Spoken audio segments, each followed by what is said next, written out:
बहुत कम लोग जानते हैं कि असीम शक्ति के स्वामी हनुमान जी को बचपन में अपना ही बल भूल जाने का श्राप मिला था। ये घटना उनके बाल्यकाल की है। जब पवन पुत्र हनुमान छोटे थे तब उनके अंदर अपार ऊर्जा और शक्ति थी। वे अत्यंत तेज, निडर और चंचल थे।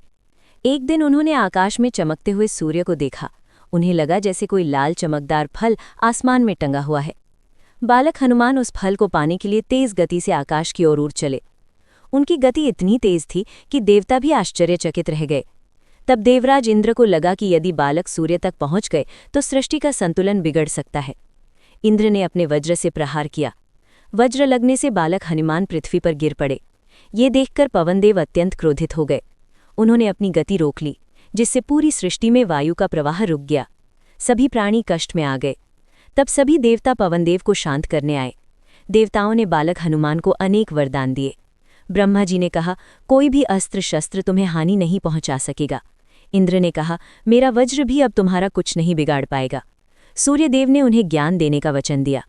लेकिन हनुमान जी की बाल लीला यहीं समाप्त नहीं हुई। अपनी अपार शक्ति के कारण वे कई बार खेल खेल में ऋषियों की साधना में बाधा डाल देते थे। कभी उनके कमंडल उठा लेते, कभी पेड़ों को उखाड़ देते, कभी आश्रम के आसपास उछल कूद करने लगते। ऋषि मुनि समझ गए कि ये कोई साधारण बालक नहीं, लेकिन इतनी शक्ति का सही समय पर उपयोग होना आवश्यक था। तब महर्षियों ने हनुमान जी को एक श्राप दिया। हे वानर बालक, तुम अपनी शक्ति को भूल जाओगे जब तक कोई तुम्हें तुम्हारी शक्ति का स्मरण नहीं कराएगा। ये श्राप वास्तव में एक आशीर्वाद था, क्योंकि भविष्य में यही बालक भगवान राम की सेवा में सबसे बड़ा कार्य करने वाला था। समय बीता। जब माता सीता की खोज के लिए वानर सेना समुद्र किनारे पहुंची, तब सभी चिंतित थे कि इतने विशाल समुद्र को पार कौन करेगा। तभी जामवंत जी ने हनुमान जी को उनकी शक्ति याद दिलाई।